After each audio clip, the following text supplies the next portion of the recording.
Welcome to the Peak Potential Success Show. My name is Fong, and today we have another very interesting guest. He comes highly recommended by a lot of people out there, especially those who are in high stress environments and very prone to burnout industries, such as executive leaders, business leaders. And he's been able to help them, individuals, organizations, and teams get in tune with themselves, live happier lives, and also become more successful because of that. He's been able to build plans that are more based on habits and rhythms and more regular instead of being reactive on certain things. These plans are sustainable rhythms of personal health and renewal, allowing people to recover a life of resilience and enjoyment and, of course, purpose. He focuses on the five refilling rhythms of rest, release, receive, recreate, and relate. So please welcome refill coach and consultant and author, Mr. Mitch Harrison. Fong, thank you so much. It's really great to be with you and with all of your audience today. Awesome. Well, thanks for being here. It's always a joy speaking with people such as yourself, who's been able to help a lot of people become more successful, become more happy as well. And not everything's based on business success. We all have to kind of work on the things that's in between our ears and really focus on how to be more in peace, be aligned, and all that kind of stuff, which is something you're very, very good at. But before we jump into like the details of those and the five refilling rhythms and whatnot, tell us, how did you get to where you are today? Like, how did you decide this is what I wanted to do? Yeah, sure. Well, I was doing kind of a typical job working with an organization, a nonprofit, in fact, a large house of worship in Las Vegas, of all places, and had experienced a season of burnout myself. I found myself, man, just not being able to recover and bounce back like I once did. And that season of burnout turned into about 6 months of recovery that included some counseling that was kind of an intensive situation of going into some counseling that was really helpful to me. But then also having to just take some time off to rest and do a lot of learning about from a season like that, but also learning about what it takes to recover all the time. And as things would have it, as I recovered from that and learned a few things, and started thinking about what I would do with kind of the rest of my career and the rest of my life, this issue came back to the surface of how much I really deeply cared about leaders being healthy. I just saw so many really good leaders, really good people struggling with this issue of burnout and sometimes backing away from or even quitting their positions of leadership or taking themselves out of the game completely because they just couldn't keep going. And so I just found myself with a real heart and passion to help people that were struggling with that, like I had been helped by others. And it turned into this coaching practice and consulting practice that I do with businesses, with leaders, to help them to beat this burnout issue and really to bring their best to the table all the time. That's very, very awesome. And I know there's a lot of people out there, especially entrepreneurs and business leaders that struggle between, hey, how much time should I put into this? But if I don't put the time into here, then that's gonna fail and all that kind of stuff. Right. There's always a constant battle in their minds. Now, looking back, if you were to go back and see, what are some of the signs that are telling signs that you now recognize that you would have gone, hey, wait, I should have done this at this time? Like, what were some of those things that kind of indicated, hey, you're about to be burnt out? Yeah, I actually call these early warning signs. These are things that we can recognize all the time as we're going through our week, going through our day, these symptoms that start to show up. And, it's some of the typical things. You try to get some sleep, but you can't sleep very well. When you think you slept well, you get up in the morning and you still don't feel very rested. That brain fog starts to set in earlier and earlier in the course of the day rather than just later and later, maybe after a long week's work. I think a lot of it too is some of the emotional things that start to show up. We don't process or deal with our emotions very well. So things that make us sad or disappointed, or things that make us fearful or anxious or angry, things that frustrate us, come boiling to the surface a lot quicker, and we don't seem to have the resilience that we used to have. We don't seem to have the filter that we used to have. And I think that lack of resilience is probably one of the keys where simple things that used to be okay, simple things, simple problems that would come up that we used to be able to tackle, even when big challenges come up that we were able to handle and tackle and address with focus and with resolve. When our resilience starts to diminish and we're not able to handle those kinds of things with the kind of focus and resolve, with the kind of optimism and positivity that we used to handle those things with. And then, especially when we're finding ourselves unable to bounce back and to recover from difficult things like we used to, some of those things that maybe burnout is what's starting to happen to you, and you need to do something to address it. It's for a lot of people that may or may not necessarily be something that we're able to deal with before either. Like sometimes they're just prone to react very fast or get frustrated very fast or let their emotions Yeah. guide them constantly, not allowing them to sleep and whatnot. So what are some of the things that people can do to kind of, I don't know, is it to control that or to kind of work with it a little bit? Like what's a thing that they can do that allows them to handle those situations better, not let their emotions guide them completely and kind of be calm and be able to kind of work things through. Right. Well, I really do think you have to get out in front of it. I think you have to stop for a minute and ask yourself, what am I like when I am at my best? I mean, what am I like on my best day? When I've had that great night's sleep, when I've come back from a great vacation, when my head is clear, when I've got wind in the sails and energy, fuel in the tank. What am I really like? I call this your true north. These qualities that describe us when we're at our best. Some people would say when I'm present, when I'm optimistic, when I'm focused, those would be somebody's true north. For me, I've identified, when I am joyful and happy and optimistic, and when I'm calm and peaceful and present, that's me at my best. And when you can identify those kind of qualities and say that is the kind of person I want to be, that's the way I want to show up all the time, and then you begin to do things to help you become that more often. That sets you up to deal with the difficult things that are coming. What we want to do is we want to wear ourselves out and then be able to handle really heavy, challenging things. And that's not the way we know that's not the way it works. For instance, I used to run half marathons. I kind of gravitate towards these endurance sports. Like now I have a bike and I go ride, 30 or 40 miles and love doing that kind of thing. But what I have found is if I go out riding my bike, 30 or 40 miles, I can't come home and do a strength workout with the same kind of energy that I did before. It's obvious, right? Why that would happen. We try to do the same thing with our life at work, where we continually put ourselves in challenging situations. We expend a lot of energy. We do nothing to recover, and then we expect ourselves to show up at the next thing at our best.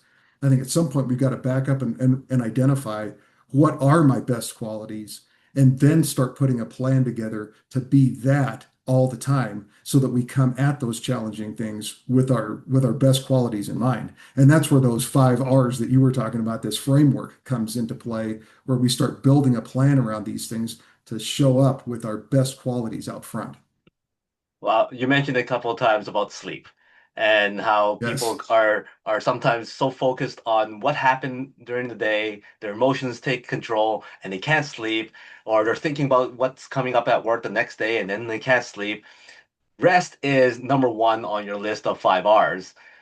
How Yes. can one turn their brain off and just go to sleep? It's one thing that I've always asked. I'm like, I wish I could just go click and then click, Yeah. oh, I'm energized. But that doesn't happen. So how does Right. one get close to that at least? Sure. Well, we've got ourselves into some really bad habits around things like rest. We want to push ourselves right to the limit and then drop off to sleep all of a sudden, like we did when we were toddlers, and that's not the way it works. I think we have to get good at these rhythms of rest. So setting up periods of time that I call no work zones. So during the course of your week, identifying periods say this is a period where I don't work. Like for instance, for me, Saturday morning, from the time I wake up until about 2 o'clock in the afternoon, I have carved out and identified that this is a no work zone or a rest zone, a rest period for me, where I'm not going to work. Now, I may go golfing, I may go ride my bike, I may walk my dogs, I may do a lot of stuff, but whatever else I'm doing, I'm not working. And so I've got this weekly rhythm of a period of time that once I step into that period of time, I I give myself full permission to shut off the work. And what it's done for me is a couple of things. It's made me very conscious of when I'm on and when I'm off. And when I'm on, I want to go, man. I want to work. I want to get after it. I want to work hard like everybody else does. When I'm off, I want to be off. And so one of my mental habits is when work starts creeping into one of my no work zones, one of my rest zones, I literally will tell myself, I don't have to do this right now.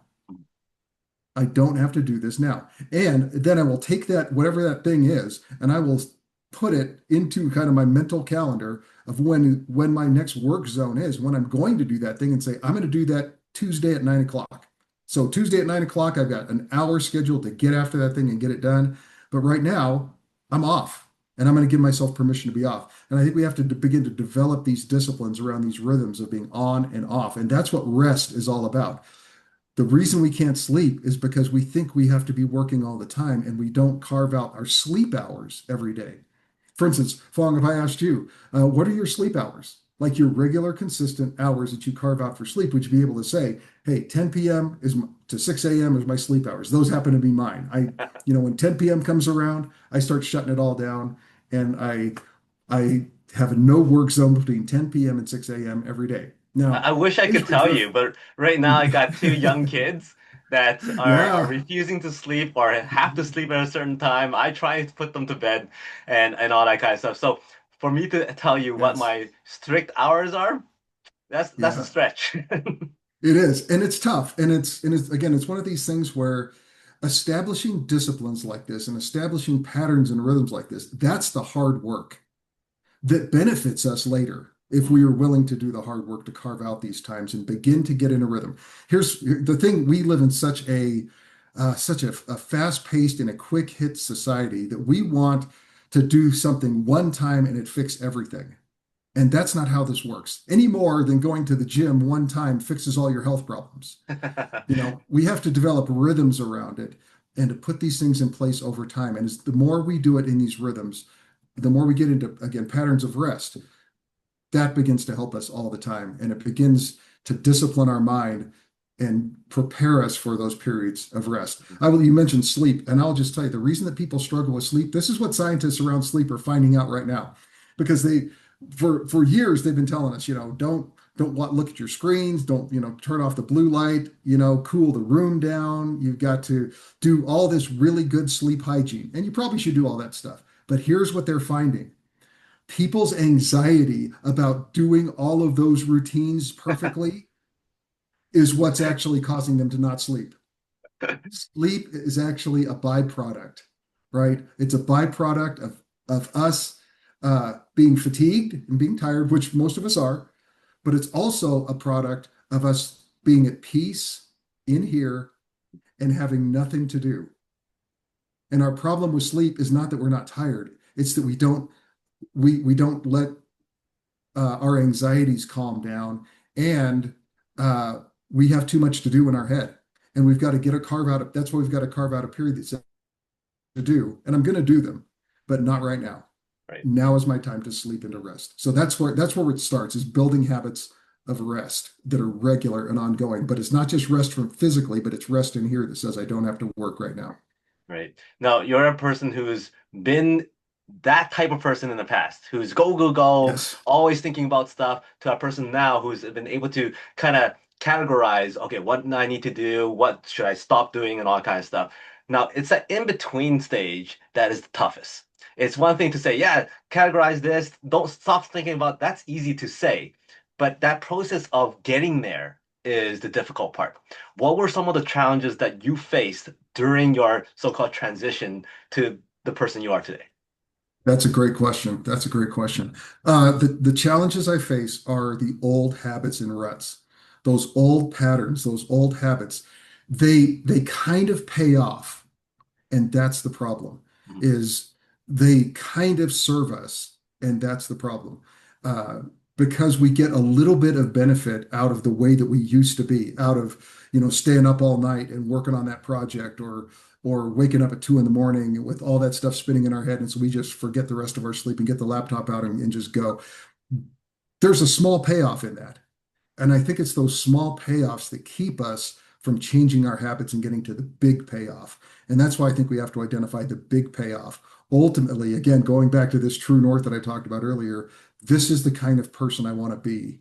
And I can't be that person if I forego these patterns of sleep and rest, that I need every day. So what did you personally do when those little payoffs starts creeping up again? What did you do? Like, Yeah. did you have somebody tell you, "Hey, stop that," or did you just kind of Yeah. do it? Stop that. What did you do personally to keep yourself on track? Yeah. First of all, I try to not be too hard on myself. There's going to be small mistakes along the way. There's going to be things that come up where you get off course along the way. And I think you can't be too hard on yourself. Again, that I think the perfectionism that we oftentimes want, that drives us just as crazy as the work does. So we got to not be too hard on ourselves, but also to make fresh starts all the time. To take moments to go, wow, if I see myself getting off track, I'm gonna stop and make a fresh start today. Tonight, I'm gonna do the things that I know are right to do so that I can get a good night's sleep. This week, I'm going to carve out this time and make a fresh start. And don't be afraid to make too many fresh starts. So have that as a tool in your mind, but also to take small steps, to have small wins in the right direction instead of letting yourself kind of eat the candy of small payoffs in the wrong direction. So set up small wins in the right direction. It may be, getting up and taking a walk around the block after during your lunch hour. Just 10 minutes to walk around the block uh, might do wonders for helping you to clear your head a little bit, to get back on track, and then to keep these periods of rest established. So it's taking both of those things together of the small wins that you can have, but also using those to make a fresh start. We dulled on rest a lot, but that's only one Yes, of the five. Could you share with us sure, how did you identify these five specific things, and why is it these sure. five that stands out so much to you? Yeah. Well, let me give you a rundown of the rest of them. So rest is obviously the key one when it's carving out these periods of not working, because rest is about not working, right? You can't work and rest at the same time. The second is what I call release, and this is where we deal with our emotional life, the heavy emotional things like that many of us live with in our work life when we think, oh my gosh, we're going to take a big risk here and this might not go well. I mean, there's some legitimate fear that comes along with the life and work. The the anger that sometimes comes up when people don't do what we want them to do. We have to unpack that emotional baggage. That's what I call release. And we have to do it by taking time to both reflect on what is it that I'm carrying emotionally, and who do I need to unpack that with? Is it a good friend to just have a conversation with? Is it a journal that I can use to just unpack my emotions and talk about what I'm feeling? Is it a counselor or a priest or a pastor or somebody like that you can talk with? Where are you unpacking your heavy emotions? That's release. Receive is about fueling our purpose. Our sense of purpose gives us fuel. Purpose is fuel, right? Mission is might, is strength for us. And so we have to refuel that though, because as well as I do, the problems that we face in life and work can beat the purpose right out of us if we're not careful. And so we need to constantly refuel our purpose and have habits of receiving inspiration to inspire our purpose. And then recreation is obvious. Recreation is just having some fun, occasionally doing things that are physically and just mentally and emotionally enjoyable. And then friends, relationships, that's the last R, spending time with people that are life giving to you. So those five R's, rest, release, receive, recreate, and relate, are the things that we ought to put into our life. Here's how I discovered them. People would come to me after I burned out and say, how do I not burn out like you did? And I kind of made it up. I would kind of just say, gosh, try these things. Go do this. Go get some rest. Find out what that means. You probably ought to unpack whatever's weighing you down right now. You probably ought to go get back in touch with your sense of purpose and have some fun. It sounds like you probably should have some fun or go get with some good friends that you love being. I just kind of did what my instincts told me to do. Here's what I found out. Those five things are the things that we all naturally and normally reach for when we're tired. So anytime we're tired, we just naturally start looking in one of those directions. So, we've all sat at our office and stared out the window and went, I need to take a vacation. I need to just go away from here and go do something fun, go do something that is so just drop dead, laugh out loud, so much fun. I need to go do it. We've all said that. We've all thought, man, I haven't seen these friends in so long. We have such a great time when we get together with these friends. I need to call them up and let's go play some golf or let's go have some drinks after work or whatever. We have all normally and naturally reached for those. As I started doing some study around this and reading the research that has been done around burnout and recovery, and also the reading and the research that's being done around the blue zones, those areas around the world, like Okinawa, Japan, or Loma Linda, California, or there's a place in Italy that's this way, where people live extraordinarily long and healthy lives, long, active lives. Uh, the research all points in the direction of these five things.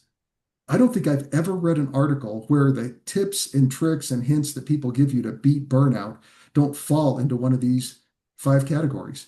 And so I began to discover that I was kind of accidentally onto something, as I had just been handing out, some advice to try to help people with what I had discovered, to realize there's actually some real science and real research behind this that tells us these are the five things that we need to keep our inner tank full and to show up at our best. If you don't mind sharing for you personally, what were those things that you addressed? Like, what was the first thing that you go, okay, this is what I'm gonna do for having fun, and this is the first thing I'm gonna do to release that emotional baggage. What were Yeah, those things for you? yeah.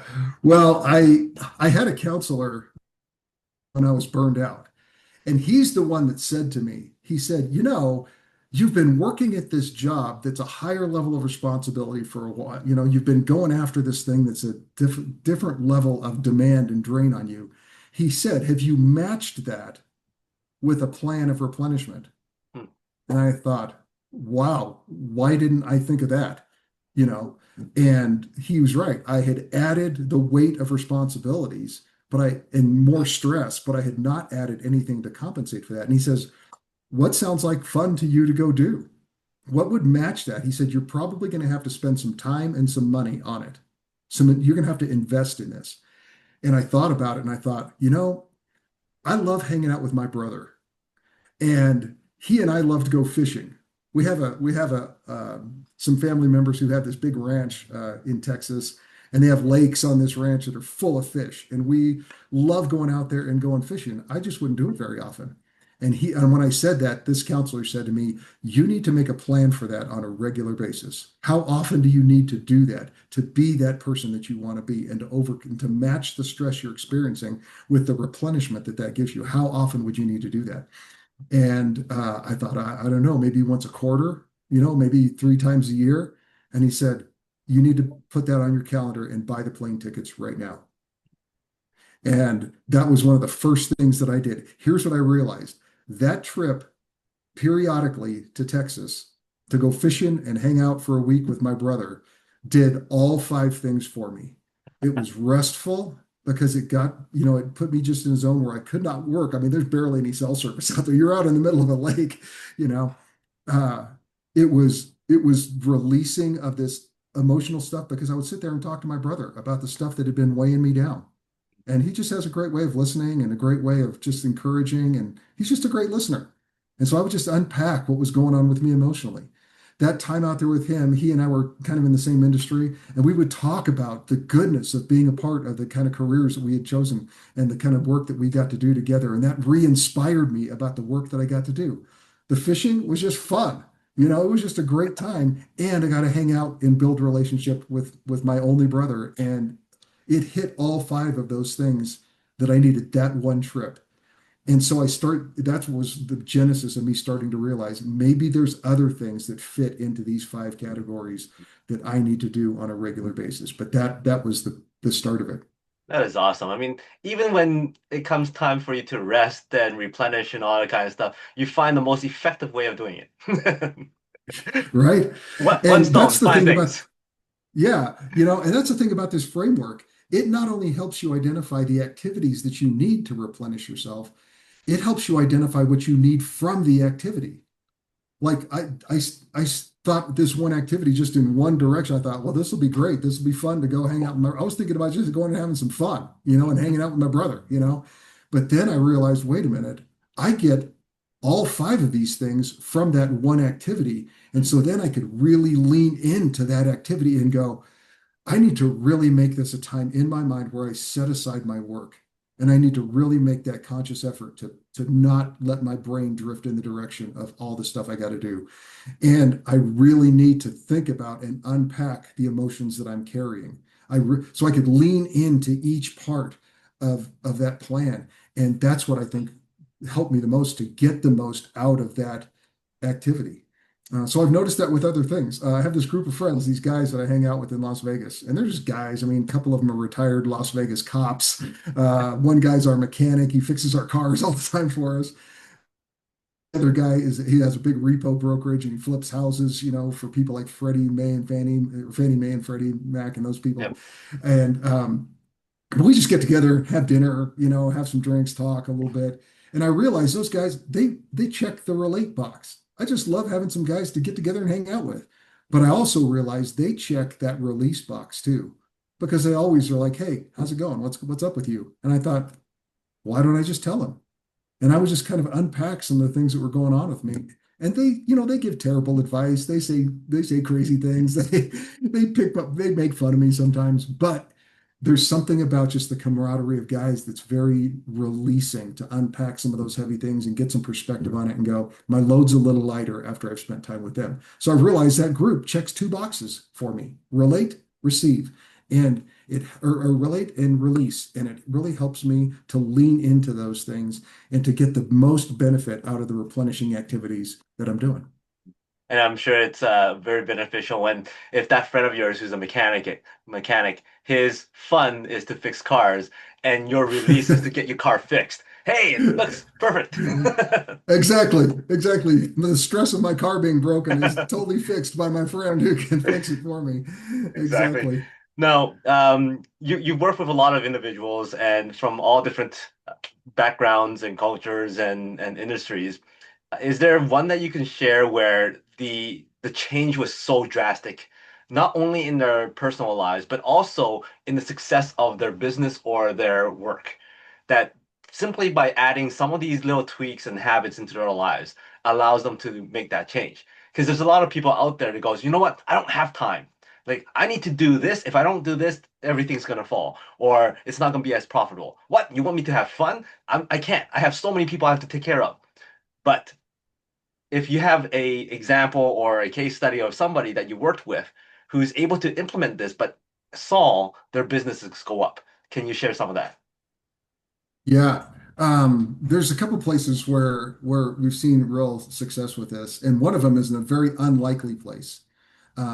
In this one case, I worked with a couple who he was an attorney and she had been a stay-at-home mom and had done some work in some other side industries, but he retired from his law practice and was in the process of transitioning from his law practice, but he was finding himself burned out.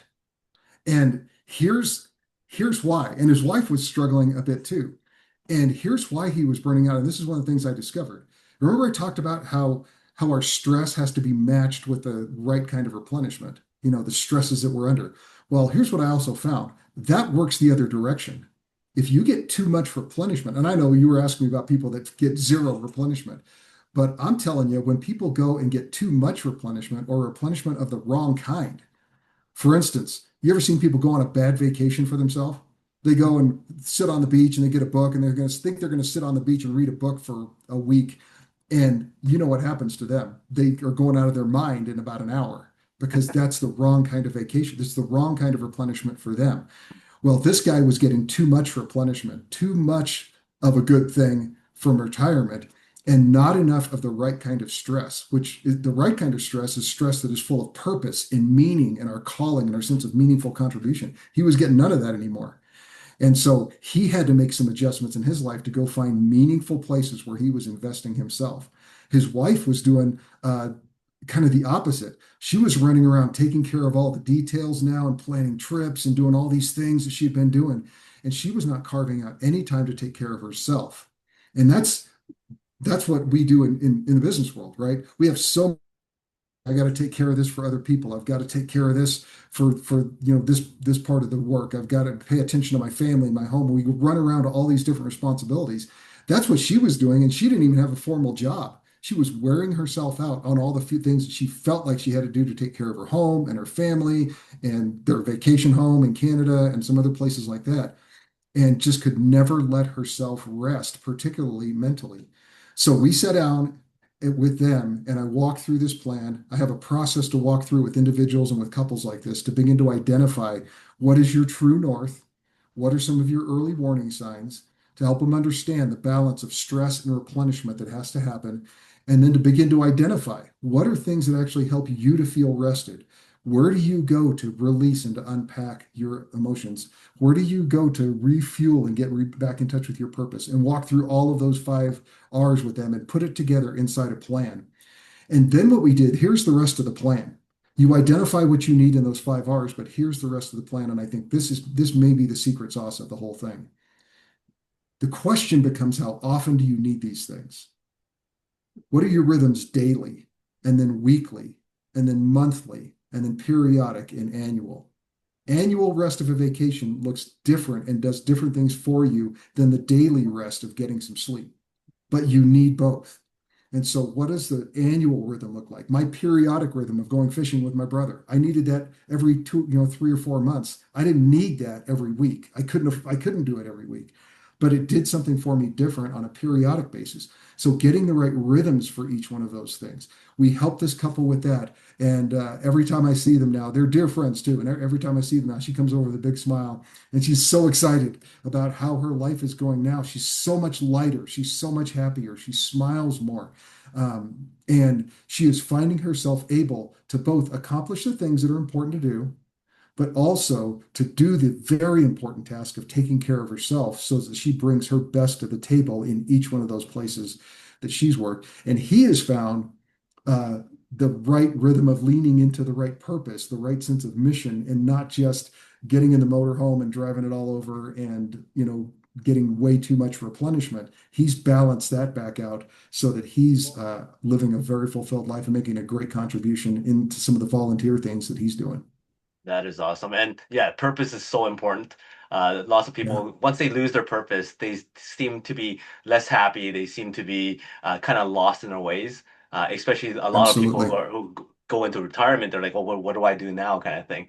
And Yes, it's interesting to hear from both aspects that you just kind of described that too much of a good thing could become a bad thing, and too much of a bad thing yes, is probably a bad thing too. yes. Now, it sounds like there's a lot of planning involved, which requires collecting data and recognizing this and remembering that.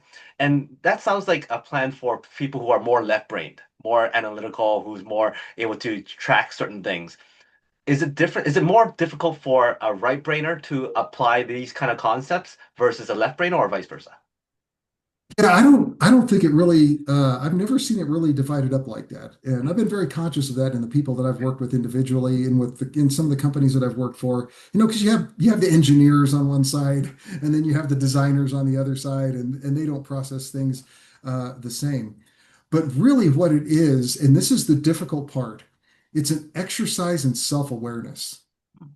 And that's the difficult part. It really is about, am I aware of what I look like at my best? Am I aware of what is an early warning sign for me? Am I aware when my early warning signs start to turn into real problems? Am I aware of what my overall energy is like? Am I aware of what actually helps me and what makes makes me, you know, show up at my best? What actually refills my tank? It's really an exercise in self-awareness.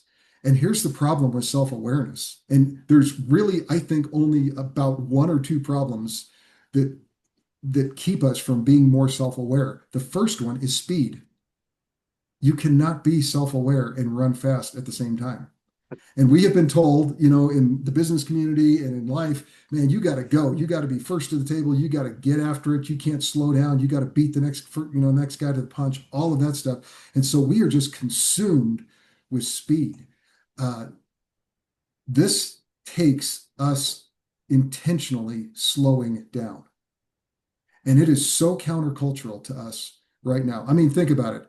You're sitting at a traffic light, that light turns green. How many seconds is it before you are on the horn to beep at that guy to let's go, let's go, let's go?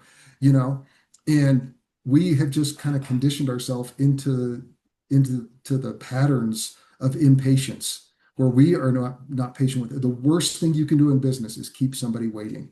And in the process of that, we don't know how to wait very well either. I was just talking with a guy yesterday, and he was saying that he had read a study about how they're measuring the anxiety level of children and the anxiety level of children, how it's affected by the pace of their parents. That the faster their parents move, the more anxious those children become. And it's just a lost art for us to pause and to reflect and to slow down enough to identify these things. And I know people go, well, I can't slow down. Okay, that I think that makes my point for me. When somebody tells me, hey, I can't slow down, I'm like, exactly. And that's the problem because you can't rest on the run. Mhm. I found that out running half marathons. You cannot rest while you're running. You rest after, but you should probably rest at some point. In, That's true. in fact, the training process for a half marathon includes periods of rest.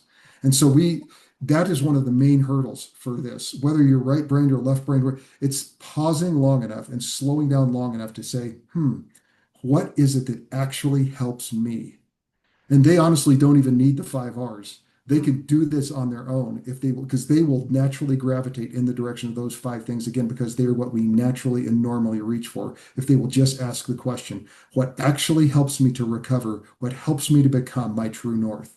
And think about that long enough and notice long enough the things that help us with that. You could put your own plan together if you will just pause long enough to do that.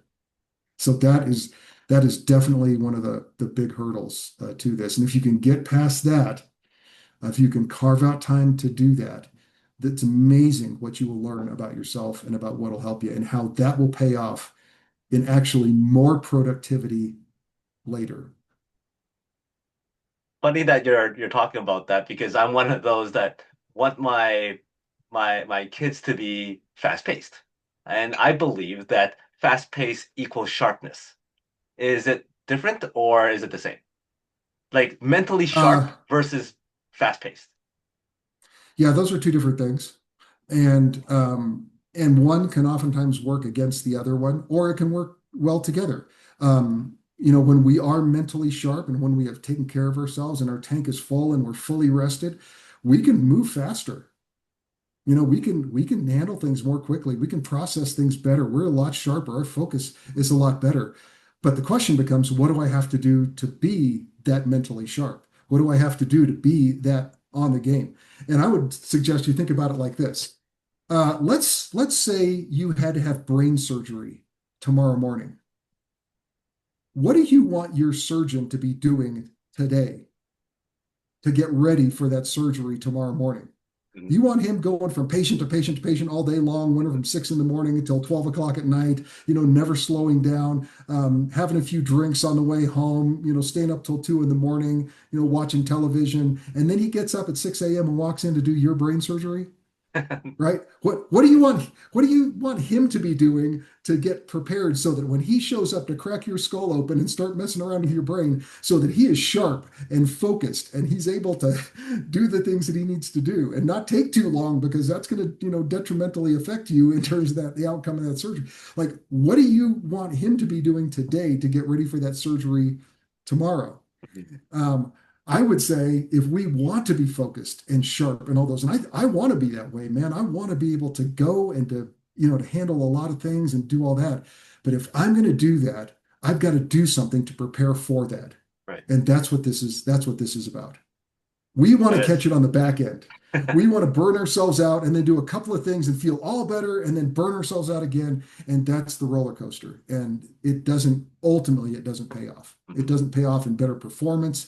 It doesn't pay off in higher skill levels. It doesn't pay off in greater capacity for work. Ultimately, our capacity for work diminishes if we don't take care of ourselves. We are doing nobody any favors by showing up as the most worn out person at the table. Mhm. And Very, I, very I will well tell you, said. Fong, it is the narrative of our business culture, and I bought this too, man, but it is the narrative of our business culture that if you're not a little burned out, you're probably not working hard enough. That sounds familiar. And my answer to that would be, I get it, I get it, I get it. I mean, I understand that. But here's what I know to be true. you will not be able to work hard enough if you're burning yourself out. Very, very well said, and I love that analogy. And sure, I really hope my surgeon gets a rest. And I think what you just said also made a lot of students very, very happy who are cramming for their exams the night before and say, "No, I gotta Yes. rest." Yes, Um, actually, that's true. I know you have a book out, and I know Yes. you had a lot of what you said has gone into your book. But what made you decide to that a book is the right way to go? Yeah, as I have talked to people about this, again, you can tell, and our conversation has been a lot about this, and I appreciate your insight that this is not a quick hit, quick fix kind of thing. This is something that we have to develop patterns and rhythms on. And when people work with me, I tell them the same thing. I can meet with you for a day, we can put a great plan together, but it's in the coaching afterwards that really helps to get this solid. And I wanted to be able to provide a resource like this that helps people to uh, to really be able to work through this kind of thing, to sit with this, to digest it, to think about it, to have a reference to go back to when they need help and say, hey, this, I've got a place to go to kind of remind myself of what I need to get back on track. And of course, I can't be there all the time. Love to be there, call me anytime, but it's better to have a reference like this that they can go to and to take along with them as a guide for this. It's one of those books that's meant to be read once for sure, but it's also meant to be a reference guide to come back to again and again and again to help remind us of what we need to be doing and get us back on track as well. Because we're all going to get off track. I get off track. I'm the burnout guy, and there's times that I find myself going, wow, I am really tired right now, and I need to recover some, and I need to practice what I preach about this stuff so that I can get back on track too. We all do. And so the book is a helpful reference to that to help people to stay on track. Awesome. So you have your book out, and I'm assuming Amazon and all those outlets. Yeah, you can get it on Amazon anywhere, books or digital books are sold. You can get them there for sure. Yeah. So what's the next big thing? What's the next coming up in the next few years for you? Any big projects coming up? Yeah, for sure. One of the things that I'm doing some work on right now is uh, really leaning into the continued work with some of the companies that I work with, and adding some more companies to work with there. It's been really great to get to work with an organization that really has a desire to help their people, but to not feel like they have to take all the responsibility for making sure their people are okay, but really helping their people to work on their own plans. And so I'm working with companies to do that, to put plans in place, and I'm going to continue that work there. I work with churches as well with this. It seems like people who are in the caregiving industries, like medical, uh, churches, houses of worship, religious institutions, teachers, professors, colleges, higher education, the people that are caring for others, the people that have particularly a value of caring for others, are the worst at taking care of themselves because they have this mission to take care of others and they always put themselves last. It's their best quality, but it also can leave them really burned out. So I'm leaning in to do some work with some of these kinds of institutions. But also, there's some potential of taking this and help law enforcement and first responder kinds of organizations as well. Again, law enforcement, first responders are notorious for always having to be on and always having to be hyper vigilant about their work, and it really wears them out. And so, helping them to have a plan together to take care of themselves along the way, so that they can show up. Hey, listen, when you call 911 and you want that first responder to come and show up, you want them showing up with their best at the table, and we're going to some work to lean in and help with some of those first responders. Now, you mentioned a lot of industries and lots of professions who are traditionally constantly going, going, going, going.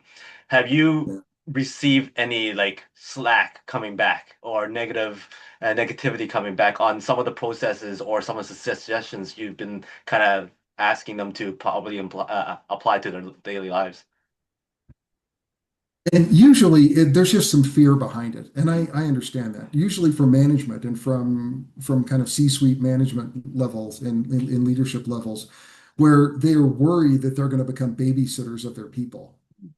And I can understand that. That's not what you got into business for. That's not the products you're working on. That's not the services you're providing.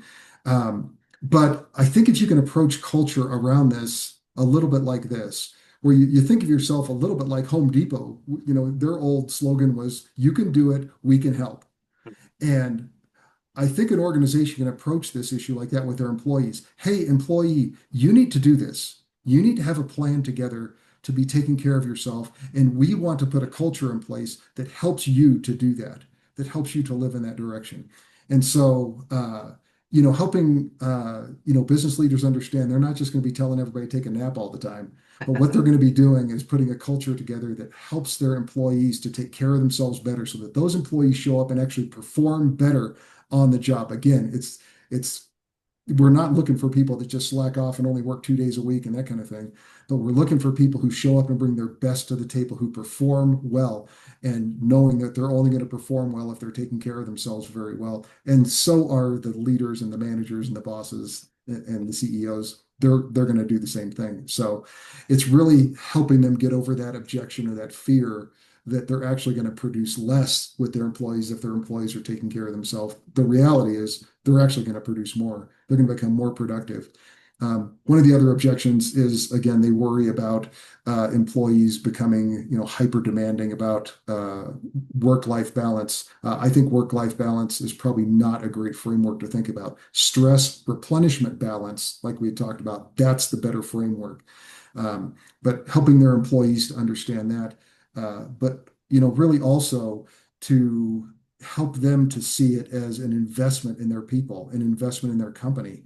Right now, executive wellness is one of the key strategic initiatives that are actually helping companies to produce greater results in their organizations when those executives are well and taking care of themselves. In fact, it also reduces cost. The cost of turnover of your staff, the cost of tardiness of your staff, the cost of absenteeism amongst your staff are all reduced when your people are taking better care of themselves and when you're showing them how to take care of themselves by you taking care of yourself better.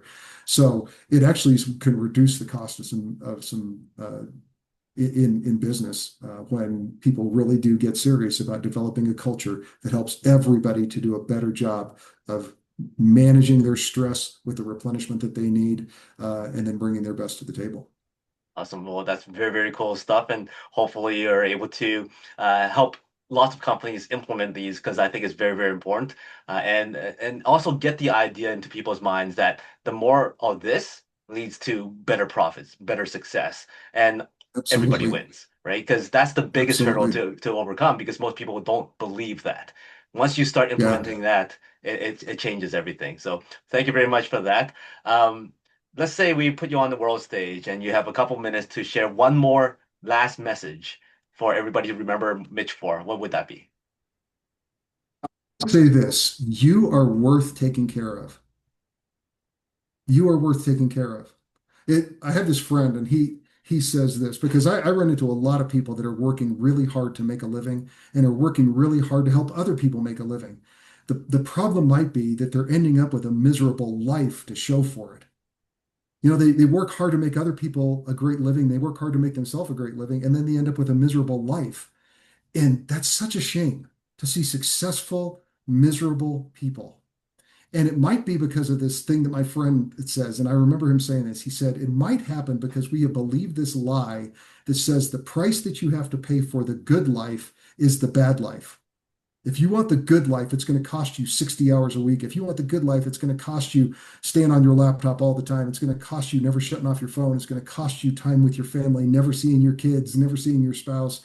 It's going to cost you, cost you, cost you. You're going to have to pay the price of the bad life if you want the good life.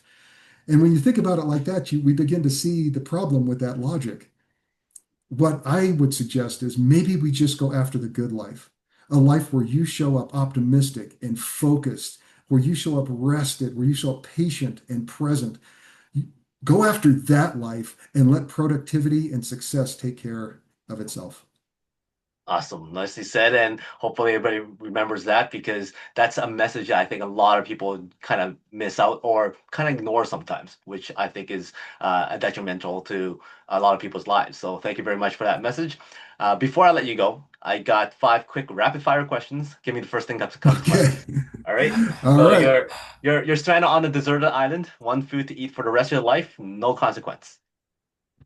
Oh man, I am an ice cream guy. Like I'm not sure I can live without that. So, we can figure out a fish, but I gotta have some ice cream while I'm on the island. Well, I gotta However that ask, works out. what's your go-to flavor? Oh my God, I have none. I like them all. I like them all. My latest favorite is baklava ice cream. Oh wow, Yeah. I'm gonna have to try that. Go find a Greek restaurant, they will have it, and you will thank me later. Yeah. Will do. Hollywood calls and goes, "Hey, Mitch, we love your story. Your life is very motivational and very inspirational. We would love to do a biopic of you. You get to choose who plays you. So who would you cast?" Oh, I think Dwayne the Rock Johnson. I think that's, don't you think maybe a little Perfect. bit? Is there Yeah, a little bit there? 100. Okay. No problem. That is, yeah, that's in my dreams, right? But a guy can dream. Well, you got your dream. Dwayne The Rock Johnson gets casted to play Mitch Harrison in the next biopic. He shows up at your door and go, "Hey, buddy, let's hang out. Let's have some fun." What does that night look like to you?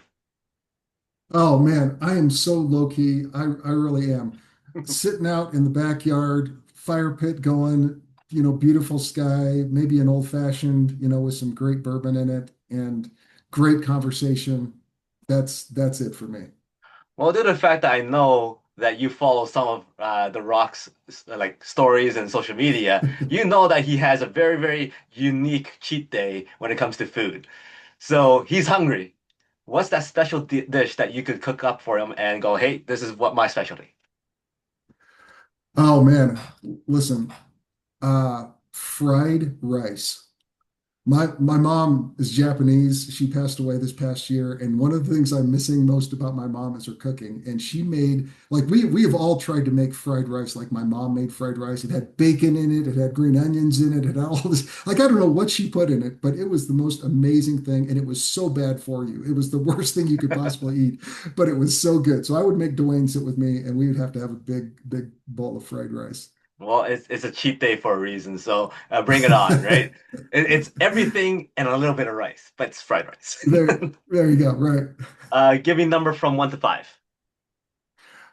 Three. One, two, three. So the word is cars. So Ah. if you had to use the word cars as a metaphor for success, how is success like cars? Hey, listen, you can't keep a Ferrari going unless you maintenance it every once in a while, right? Nobody buys a Ferrari to change the oil all the time. But man, if you don't, you're not going to be driving you're not going to be getting the joy out of that Ferrari that you wanted to. And that's a metaphor of our life, isn't it? We every once in a while you got to stop and take care of yourself. You got to check the air in the tires and change the oil and you got to redo you got to take care. But if you take care of it, man, that thing can go. And I think that's us too. Nicely done. So that's how success is like cars. Thank you very much for your time, your stories, and also your wisdom and your advice. Any final words from you, and what's the best way for people to reach out? Yeah, I've just loved having the conversation with you today, Fong. The place people can get me is through my website at refillcoaching.com, refillcoaching.com. And you can find resources there. You can find a way to contact me there if you love to talk some more. And I always tell people phone calls are always free, man. If I could help you with something, or if you're struggling with something, especially, man, if you are in a place of burnout where you do not see recovery, where you cannot imagine recovery, reach out to me, to a friend, reach out to somebody. And if reaching out to me would help you, go to the website, make an appointment there. We'll get on a 30-minute Zoom call and talk and see if we can help you get some resources around you. But yeah, absolutely coaching.com. Awesome. Well, thank you very much for that. So everybody make sure connect with Mitch. He has a wealth of wisdom and lots of great life experience that he could share as well. Also pick up his book. It's running on full. Yes, running on full. If you could show that cover again, that'd be great. Yeah, so running on full, make sure you pick up that. And yeah, so he's Mitch. My name is Fong. Until next time, today is the day to lock the peak potential. We'll see you later.